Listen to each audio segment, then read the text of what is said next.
Hello दोस्तों, आप सभी का हमारे YouTube चैनल में स्वागत है। आज हम शुरू करते हैं कक्षा 10 की गणित।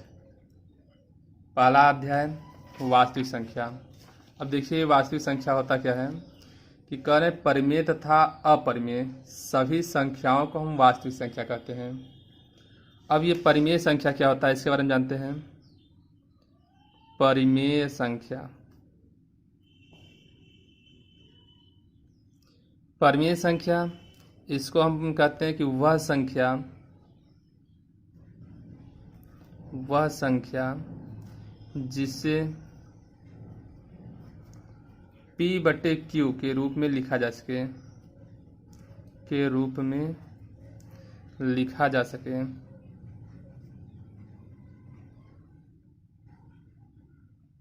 P/Q के रूप में लिखा जा सके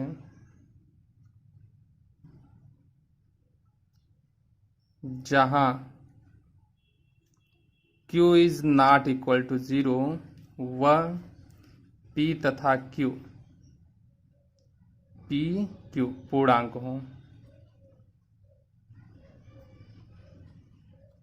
ठीक, वह संख्या जिसे P/Q के रूप में यानी कि अंश बटे हर बटे के रूप में लिखा जा सके उसे हम क्या कहते हैं, परिमेय संख्या कहते हैं।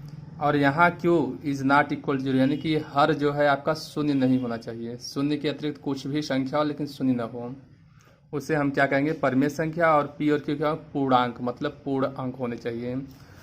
जैसे बात करते हैं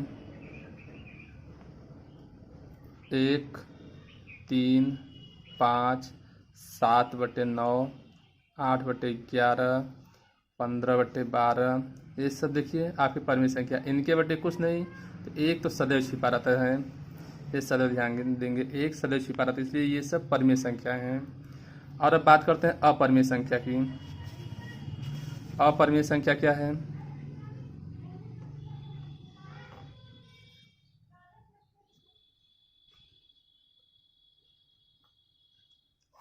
अपरिमेय संख्या वह संख्या जिसे P/Q के रूप में न लिखा जा सके, वह संख्या जिसे P/Q के रूप में न लिखा जा सके,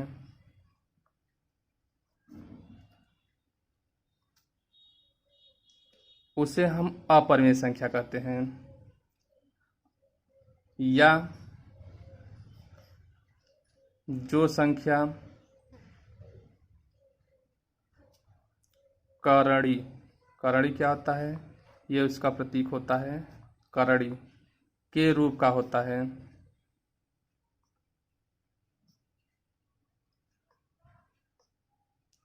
उसे हम अपरिमेय संख्या कहते हैं। जैसे बात करते हैं, जैसे करड़ी में 3 हो गया, करड़ी में 5, करड़ी में 2, करड़ी में 7, ये सब आपके अपरिमेय संख्या है। देखिए सब पर करड़ी लगा हुआ है, इसलिए यह अपरिमेय संख्या हो गया। तो वास्तविक संख्या क्या है, वास्तविक संख्या क्या है, परिमेय तथा अपरिमेय सभी जो संख्या होते हैं इसे वास्तविक संख्या कहते हैं। इसे हम R से प्रदर्शित करते हैं, बड़ा वाला R। इसे किससे डिनोट किया जाता है, कैपिटल R से। अगर कहीं पर कैपिटल R लिखा है उसका मतलब वास्तविक संख्या, रियल नंबर। ठीक, अब आइए देखते हैं इस पर कुछ संक्रियाएं होती हैं, संक्रिया के बारे में। इस पर जो संक्रिया होती है वह संक्रिया पहली है यूक्लिड विभाजन प्रमेयिका।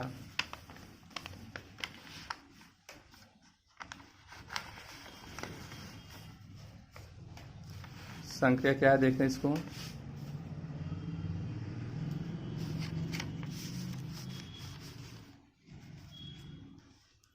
यूक्लिड विभाजन प्रमेयिका।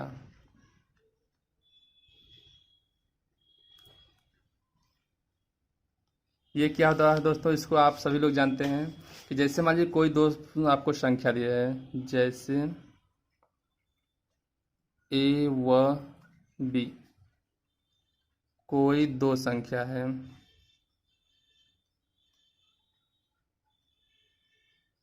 कोई दो संख्या है। ठीक, यदि ए को बी से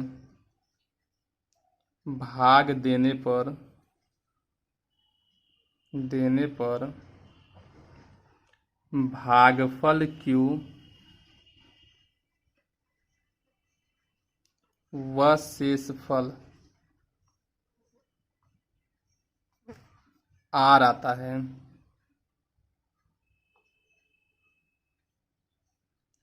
तो इसको हम यूक्लिड विभाजन प्रमेयिका से लिखते हैं। A is equal to B Q plus R. यही है आपका यूक्लिड विभाजन प्रमेयिका। ए क्या है? ए को हम डिवाइड कर रहे हैं बी से, तो जिसको हम डिवाइड करते हैं उससे बोलते हैं, जिसमें हम भाग करते हैं उसे क्या बोलते हैं? भाज्य। बी क्या है? बी से भाग कर रहे हैं, तो जिससे हम भाग देते हैं उसको बोलते हैं भाजक। तो बी आपका भाजक है। गुणे क्यू भागफल है, और प्लस शेषफल। यही है आपका यूक्लिड विभाजन प्रमेयिका। यदि किसी संख्या से भाग करते हैं तो भागफल, शेषफल और भाज्य विभाजक में जो संबंध बताता है उसी को हम कहते हैं यूक्लिड विभाजन प्रमेयिका। इसी प्रकार से आपका है यूक्लिड विभाजन एल्गोरिथम। यूक्लिड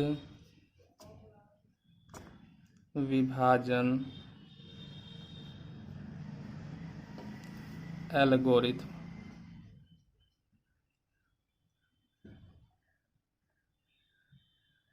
यूक्लिड विभाजन एल्गोरिथम क्या है? यूक्लिड विभाजन एल्गोरिथम ही आपका यूक्लिड विभाजन प्रमेयिका की तरह होता है। बस इसका प्रयोग हम HCF और LCM ज्ञात करने में करते हैं। HCF और LCM, यूक्लिड विभाजन एल्गोरिथम का प्रयोग HCF और LCM निकालने के लिए करते हैं। ठीक, तो आइए अब शुरू करते हैं एक्सरसाइज। इसमें इतना ही है। इस एक्सरसाइज शुरू करते हैं। प्रश्नावली 1 का ए। आइए शुरू करते हैं दोस्तों अब प्रश्नावली 1 का ए। देखिए पहला सवाल, इसमें क्या कह रहा है? निम्नलिखित संख्याओं का HCF ज्ञात करने के लिए यूक्लिड विभाजन एल्गोरिथम का प्रयोग कीजिए। ठीक, अब देखिए यूक्लिड विभाजन एल्गोरिथम लगाते कैसे हैं। जैसे ही आपको दिया हुआ संख्या, इसमें पहले हम पता करते हैं कौन संख्या छोटी है कौन बड़ी। तो हम देखते हैं कि 135 जो है वो 225 से छोटी है। ठीक, तो जो इसमें बड़ा होता है उसी को हम ए मानते हैं, और जो छोटा होता है उसको बी मानते हैं। सदैव ए में बी से डिवाइड करते हैं, यानी कि बड़ी वाली संख्या में छोटी वाली संख्या से भाग करते हैं। तो भाग कीजिए, तो भाग करते हैं। तो 135 अगर इसमें भाग करेंगे, देखते हैं एक बार जाता है। 135 से कम 135 घटाइए, 5 में से 5 घटाएंगे 0, 2 में से 3 नहीं घटेगा, उधार दिए 12, 12 में से 3 गया 9। अब दोस्तों ये शेषफल बच गया। अभी ये हमारा पूरा नहीं है, हमें HCF ज्ञात करना है। हम ये प्रोसेस तब तक करते रहेंगे प्रक्रिया। अब इस 90 से ये छोटी वाली संख्या जो था उसमें भाग करेंगे, जिससे भाग दिए थे, और यह प्रक्रिया तब तक चलती रहेगी जब तक हमारा शेषफल शून्य न आ जाए। तो 90 से भाग देंगे, 90 एकम 90, फिर घटाते हैं 5, 13 में से 9 गया 4, 45 से भाग करेंगे अब 90 में। इसी प्रकार से ये बारी बारी से भाग करते चले जाते हैं। तो 45 दूना 90। देखिए पूरा पूरा कट गया। जब पूरा पूरा कट गया तो ये शेषफल अगर 0 आ गया तो हमारा जिस संख्या से पूरा पूरा कटता है यही संख्या हमारा HCF बनता है। तो HCF क्या बन गया दोस्तों? HCF 45। देखिए पूरा पूरा कटा है तो 45, ये आपका आंसर हो गया। इसी प्रकार से इसका बी नंबर देखते हैं पहले का। देखिए इसमें हम देखते हैं तो 196 जो है आपका छोटा है, 38,220 बड़ा है। तो हम बड़ी वाली संख्या हम छोटी वाली संख्या से भाग करते हैं। तो आइए भाग करते हैं। 38 में 38,220 में 196 से। तो देखिए दोस्तों, पहले ये 3 संख्या, तो 3 संख्या इसका रिकट चेक करते हैं। तो 3 संख्या ये 196, ये 338 ज़्यादा है, तो हम इसे भाग करेंगे। देखिए अगर हम 2 बार ले जाते हैं तो ये हमको मिलता है 2 छंग 12, 2 9 18 हासिल 19, 2 1 कम 2 1 3, 392 मिल जा रहा है। इसलिए हम 2 बार न ले जाकर 1 बार ले जाएंगे। 196 उधार दिए 12, 12 में से 6 गया 6, यहाँ 7 बचा। उधार दिए 17, 17 में से 9 गया 8, और यहाँ 2 बचा, 2 में से 1 गया 1। एक संख्या यहाँ से उतारते हैं। अब देखिए भाग करते हैं, कितनी बार जाता है? 9 बार जाएगा ये दोस्तों। देखते हैं। 9 छक 54, 9 9 81, 5 86, और 9 1 कम 9, 9 8 17। घटाते हैं। उधार दिए 12 में से 4 गया 8, 5 बजा। उधार दिए 15, 15 में से 6 गया 9, बाकी ये 7 में 7 कैंसिल कैंसिल, 0 बचा है, उतार लेते हैं। अब देखते हैं दोस्तों कितनी बार जाएगा। अब 5 बार आपका जाएगा। 5 से भाग देंगे। 5 छंग 30, 5 9 45, 3 48, 5 से कम 5 3 8, और 1 9। ये पूरा पूरा कट गया। जब ये पूरा पूरा यहीं कट गया दोस्तों, तो ये हमारा HCF बन गया। HCF क्या बन गया? देखिए इसमें 196 से पूरा पूरा भाग देने कटा है, तो 196 आपका HCF आ गया। ये आपका आंसर बन गया। ठीक, इसी प्रकार से देखते हैं दोस्तों C नंबर। तो C नंबर क्या करता है देखते हैं।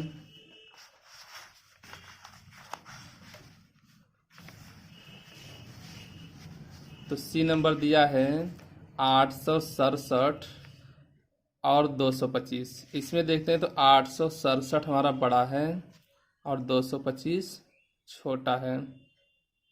255। 867 और 255 का हमें HCF निकालना है। तो 255 छोटा है और 867 बड़ा है, तो 255 से हम डिवाइड करेंगे 867 में। तो भाग करते हैं। 3 बार जाएगा। 3 5 15, 3 से 15 1 16, 3 दूनी 6 और 1 हासिल 7। 7 में से 5 घटा दिए 2 0 1। अब ये शेष बच गया संख्या नहीं बचा, तो अब इससे हम इस संख्या को डिवाइड करेंगे 255 में। तो 2 बार आराम से जा सकता है। 2 दूनी 4, 2 0 0, 2 1 कम 2। घटा दिया, यहाँ पर आ गया 1 5 कैंसिल। अब 51 से फिर डिवाइड करेंगे। ये तब तक प्रक्रिया होती है जब तक कि पूरा शून्य न हो जाए शेषफल। 51 दूना 2 0, 2 1 कम 2, 2 पंचे 10। 51 से देखिए पूरा पूरा कट गया। तो हमारा HCF क्या बन गया दोस्तों? HCF बराबर 51। ये हमारा HCF बन गया। ठीक, इसी प्रकार से अगला क्वेश्चन देखते हैं। Question number 2। इसमें क्या कर रहा है? यूक्लिड एल्गोरिथम के प्रयोग से 240 और 228 का HCF ज्ञात कीजिए। चलिए दोस्तों HCF निकालते हैं। तो वही प्रक्रिया जो भी पहले सवाल में पढ़े हैं। इसमें देखिए 240 हमारा छोटा है, 240 छोटा है, बड़ा है, और 228 छोटा है। तो 228 से हम भाग करेंगे 240 में। 240 में भाग करेंगे 228 से। तो भाग करते हैं, एक बार जाएगा। 228 उधार दिए 10 में 60 गया 2, 3 बचा। 3 में से 2 गया 1 कैंसिल। 12 से भाग करेंगे 228 में। तो 12 कम 12, 0 1 8, 12 9 108। देखिए 12 से ये पूरा पूरा कटा है, इसलिए HCF आपका क्या बन गया? HCF बराबर 12। है ना आसान दोस्तों? इसी प्रकार से आप नेक्स्ट सवाल देखते हैं। तो इसमें क्या कर रहा है? कह रहा है कि यूक्लिड विभाजन एल्गोरिथम के प्रयोग से 92,690, 7,378 और 7,161 का HCF ज्ञात कीजिए। तो इसमें 3 संख्या दी हुई हैं। इसमें देखते हैं बड़ा छोटा कौन सा है, तो देखते हैं 92,690, ये सबसे बड़ा है। उसके बाद आपका 7,378 है, 7,378। उसके बाद 7,161, सबसे छोटी संख्या 7,161 है और सबसे बड़ी संख्या 62,690। तो हम जो पहले सबसे बड़ी संख्या इन 3 संख्याओं उसको भी छोड़ देते हैं, उसको भी छोड़ देते हैं। तो बची 2 संख्याएं। इन दोनों में देखिए सबसे छोटा कौन सा है, तो 7,161। तो इससे भाग करेंगे 7,378 में। आइए भाग करते हैं। छोटी वाली संख्या से 2 भाग किया जाता है, 7,378।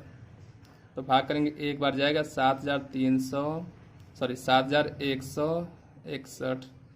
तो घटाइए 7, 1, 2, कैंसिल। अब बचा कुछ नहीं, 217 शेषफल बच गया। 217 सब इसमें भाग देंगे 7,161 में। कितनी बार पढ़ा पड़ेंगे, 3 बार। 3 7 21, 3 कम 3 और 2 5, 3 दूनी 6। घटाइए, यहाँ बचा कितना का 5, उधार दिए 11, 11 में 6 गया, 11 में 5 गया 6, कैंसिल, 1 आ गया। अब फिर भाग देंगे, 3 बार जाएगा, तो 651 पूरा कैंसिल।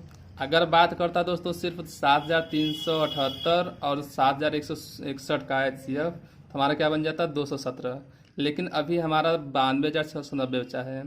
तो इन दोनों संख्याओं का जो HCF प्राप्त हुआ उससे अब बड़ी वाली संख्या जो बचा था उसमें भाग करेंगे, यानी कि 217 ये हमारा HCF आया था। इससे भाग करेंगे बड़ी वाली संख्या में 62,690। तो भाग करते हैं, ये कितने बार जाएगा दोस्तों, 4 बार। 4 से 28, 4 एकम 4 और 2 हासिल 6, 4 दूनी 8। तो देखिए 6 में से 8 नहीं घटेगा, उधार दिए 16, 16 में से 8 गया 8। यहाँ बचा कितना, 1, उधार दिए 11 में 6 गया 5, 8 बचा, 8 में से 8 कैंसिल, 9 उतर गया। अब कितनी बार जाएगा दोस्तों, 2 बार। तो 2 बार ले चलते हैं। तो 2 7 14, 2 एकम 2 और 1 हासिल 3, 2 दूनी 4। घटाते हैं, यहाँ 5, 5, 1 और यहाँ 0। अब कितनी बार जाएगा दोस्तों, देखते हैं, 7 बार जाएगा। 7 बार।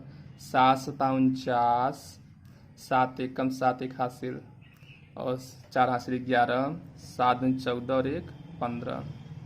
इसको घटाएंगे, उधार दे 10, 1 31 आ गया। अब ये 31 हमारा शेषफल बचा। अब इससे हम भाग करेंगे पुनः 217 में, फिर वही प्रक्रिया शुरू करेंगे। अब ये कितनी बार जाएगा, 7 बार। 7 एकम 7 और 7 त्रिक 21, पूरा कट गया। देखिए 31 से पूरी संख्या कटी, इसलिए इसका HCF कितना बन गया, इसका HCF कितना बन गया, ये बन गया आपका 31। ये इसका आंसर रहा। ठीक, आइए इसी प्रकार अगला सवाल देखते हैं। इसमें क्या कर रहा है, इसमें कह रहा है कि यूक्लिड विभाजन एल्गोरिथ्म के प्रयोग से 306 और 1,314 का HCF ज्ञात कीजिए। तो ठीक उसी प्रकार से ये भी है, 306 और 1,314 का HCF। तो इन दोनों संख्या में देखते हैं हम, 306 जो है हमारा छोटा है, 306 छोटा है और 1,314 ये बड़ा है। तो बड़ी वाली संख्या को छोटी वाली संख्या से भाग करते हैं। आइए भाग करते हैं, 1,114 भागे 306। तो भाग करते हैं, कितनी बार जाएगा, 6 बार। सॉरी 6 बार नहीं जाएगा, ये 4 बार जाएगा। 4 छंग 24, हासिल लगा 2, 4 0 0 और 2 हासिल जोड़ देंगे तो 2 हो जाएगा। 4 तिहाई 12, घटा दिए 0, उधार दिए 11 में से 2 गया 9 और ये कैंसिल। 90 शेष बच गया। अब 90 को पुनः 90 से भाग करें किस में, 306 में।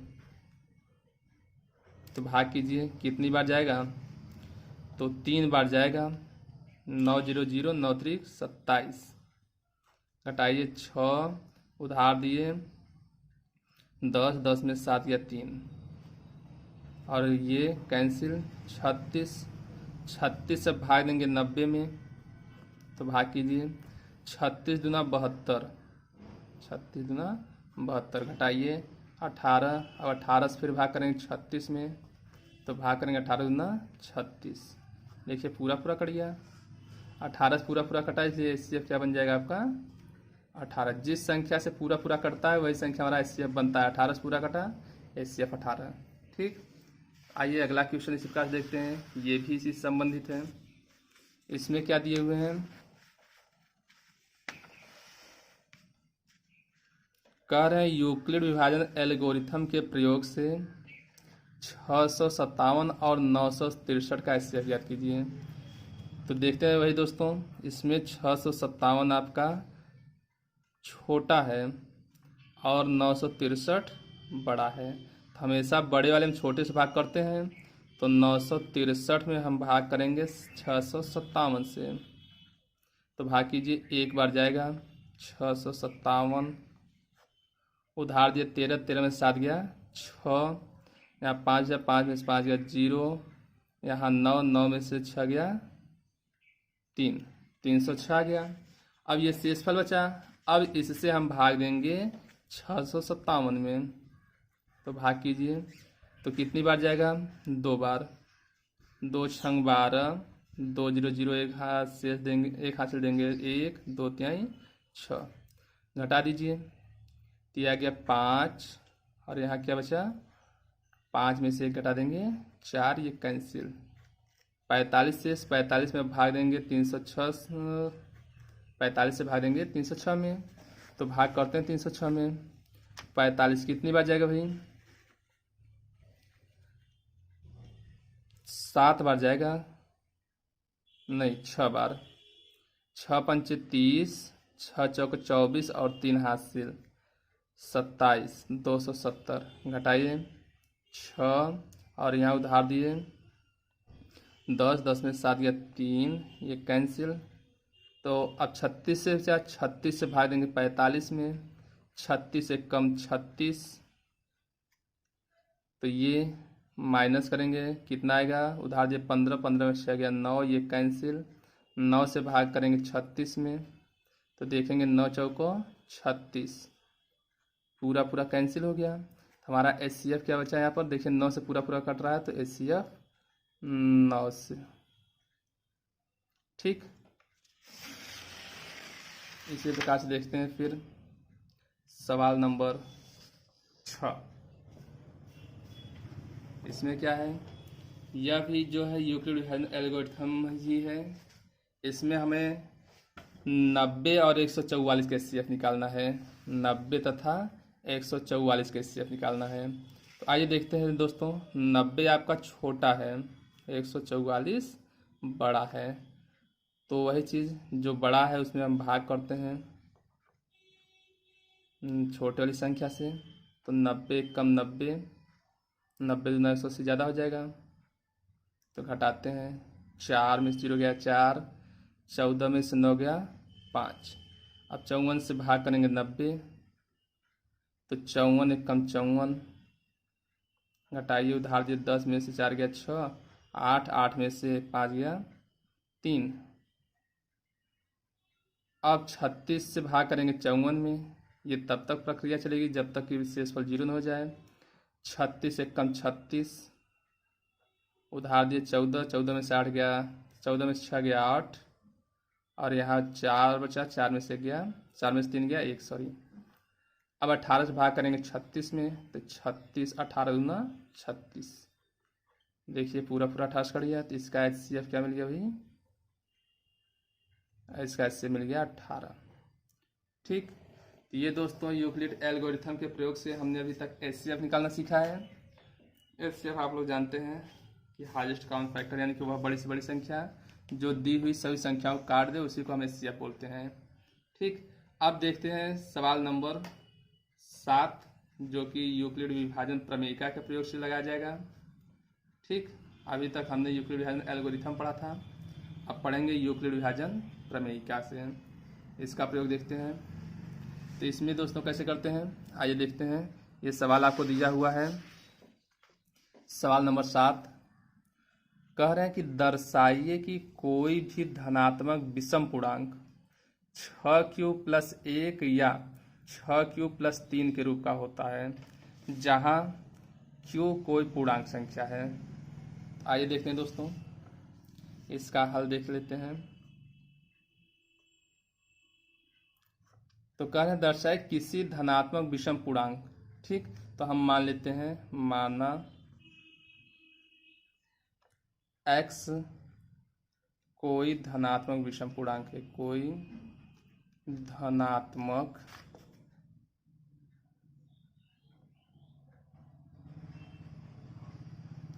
विषम पूर्णांक है।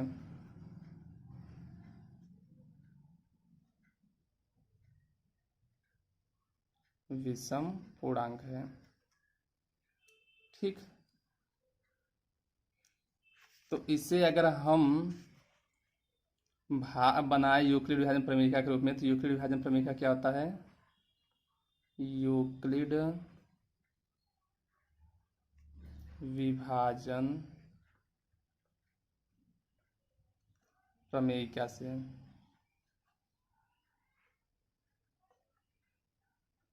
देखें, यहाँ पर यूक्लिड विभाजन प्रमेयिका क्या होता है, हमने बताया था A=BQ+R होता है। ठीक, तो अगर यहाँ हम देखें तो यह A हमारी कोई संख्या होती थी, तो A क्या है, अगर तुलना करें तो A आपका x है। B क्या है, B आपको यहाँ दिया हुआ है, ये पूर्णांक जो दिया हुआ है B, देखिए Q के साथ जो होता है वही Q के साथ जो होता है वही B है, Q के साथ यहाँ पर भी 6 है, Q के साथ यहाँ पर भी 6 है, तो B आपका क्या हो गया, 6 हो गया। अब R की बात करते हैं, तो R हमारा क्या होगा, देखिए यही R है, यानी कि R आपका बताएगा 0 is less than R equal to R is less than R equal to 3। यही होता है, 3 तक हमें ले जाना है, तो R का मान 3 होना, शेषफल यही होता है, तो इसका मान 3 तक हम रखेंगे। तो आइए देखते हैं, तभी इसका मान यक्ष का क्या बनेगा, यक्ष का मान, तो यक्ष बराबर, अगर यहाँ पर हम B का मान रखें 6q+R, R यहाँ हम 0 ले सकते हैं, तो 0 रखेंगे 6q प्राप्त होगा। और क्या प्राप्त हो सकता है, 6q+R का मान, इनके बीच में हम 0 3 के बीच कुछ भी ले सकते हैं, 1 रखेंगे तो 1 हो जाएगा। 6q इसी प्रकार 2 भी ले सकते हैं, 6q और +3, ये हमारी सही संख्याएं हैं। ठीक, अगर हम मान रखेंगे B और R का मान 0, यानी कि 0 is less than R equal to R is less than R equal to 3, इसका मतलब R क्या आपका हो गया 0 1 2 3, कुछ भी हो सकता है। यही बारी बारी से, यहाँ जब हम R का मान 0 रखेंगे तो 6q मिलेगा, 1 रखेंगे 6q+1 हो जाएगा, 2 रखेंगे 6q+2 हो जाएगा, 3 रखेंगे 6q+3 हो जाएगा। ठीक, आइए अब देखते हैं। अब दोस्तों हम एक चीज़ जानते हैं, इसमें हमसे क्या कहा है कि Q कोई पूर्णांक है, Q क्या है आपका पूर्णांक है। तो पूर्णांक क्या होता है, पूर्णांक आप लोग जानते हैं कि पूर्णांक मतलब जो पूर्ण अंक हो। ठीक, पूर्ण अंक हो, तो पूर्ण अंक में जैसे 1 आ गया, 2 आ गया, 3 आ गया, 4 आ गया, 5 आ गया, कुछ भी हो सकता है। तो अब दोस्तों इसमें अगर देखा जाए 6 आपका क्या है, 6 आपका सम संख्या है। 6 क्या है, सम संख्या। 6 दोस्तों क्या है आपका सम संख्या है। तो अगर हम किसी भी पूर्णांक में 6 से गुणा करेंगे, किसी भी पूर्णांक में अगर हम 6 से गुणा करते हैं, जैसे 1 में गुणा किए 6 मिल गया, 2 में गुणा किए तो भाई 12 मिल गया। अगर 3 में गुणा करते हैं तो 18 मिल जाता है। तो इस प्रकार दोस्तों हम क्या देखते हैं कि 6 से, जब 6 एक सम संख्या है, जब किसी भी सम संख्या का हम पूर्णांक में गुणा करते हैं तो हमको क्या प्राप्त होता है दोस्तों, एक सम संख्या ही प्राप्त होती है। क्या प्राप्त होता है, सम संख्या। तो इसका मतलब यहाँ पर देखें, चूंकि अब यहाँ पर देखते हैं क्यों एक पूर्णांक है, एक पूर्णांक है तथा एक पूर्णांक तथा 6 सम संख्या है। क्यों पूर्णांक है और 6 क्या है, सम संख्या है। तो दोस्तों अभी हमने देखा है कि सम संख्या और पूर्णांक का गुणा क्या होता है, सम संख्या। इसलिए 6 क्यों एक सम संख्या होगी। क्या होगी दोस्तों, एक सम संख्या। 6 क्यों एक सम संख्या होगी। ठीक, अब जब 6 क्यों आपका सम संख्या, अगर देखिए ये सम है, अगर सम में हम जो है विषम संख्या कि 1 जोड़ें तो 1 जोड़ेंगे क्या मिलेगा आपको, 7। अगर इसी में सम में हम 2 जोड़ें तो क्या मिलेगा, देखिए 12 2 14। सम ये भी है, इसमें अगर हम 3 जोड़ दें तो क्या मिलेगा, 18 3 21। तो हम देख के आ रहे हैं दोस्तों कि अगर किसी सम संख्या में हम विषम संख्या, एक विषम संख्या है, विषम संख्या जोड़ें तो ये विषम हो जा रहा है। सम में अगर हम सम जोड़ रहे हैं तो क्या हो जा रहा है, सम हो रहा है। सम में विषम जोड़ रहे हैं तो विषम हो जा रहा है। तो इसका मतलब अगर यहाँ से देखें दोस्तों, इसलिए हमारा ये जो है 6q + 1 विषम संख्या है, कामा 6q + 3 भी आपका विषम संख्या है। तो ये सम संख्या, सम में जब विषम संख्या जोड़ेंगे तो क्या प्राप्त होगा दोस्तों, विषम संख्या प्राप्त होगी। 6q + 1 और तथा 6q + 3 विषम संख्या होंगी। क्या होंगी दोस्तों, विषम संख्या होंगी, विषम संख्या होंगी। तो यहाँ लिखेंगे अतः धनात्मक विषम पूर्णांक, धनात्मक विषम पूर्णांक हमारा ये टोटल वैल्यू यक्ष की है भाई, ये यक्ष इक्वल टू सब निकाले थे। तो धनात्मक विषम पूर्णांक 6q + 1 कामा 6q + 3 रूप का होता है, रूप का होता है।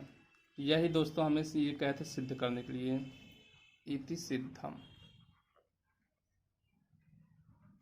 ठीक, अगर दोस्तों इसी में हमसे पूछ लेता कि किसी सम संख्या, यानी कि कोई सम संख्या है वो किस रूप का होता है, तो आप बताते हैं इस सम संख्या 6q या 6q + 2 के रूप का होता है। ठीक, किस रूप का होता है, 6q + 2 के रूप का होता है। ठीक, यानी कि सम में अगर हम सम जोड़ेंगे तो हमको सम मिलेगा, सम में विषम जोड़ेंगे तो विषम। ये हमेशा याद रखना दोस्तों। तो दोस्तों आज के लिए इतना काफ़ी है, आगे वीडियो में देखेंगे। अगर हमारा चैनल अच्छा लगा तो इसको सब्सक्राइब और लाइक जरूर करें दोस्तों।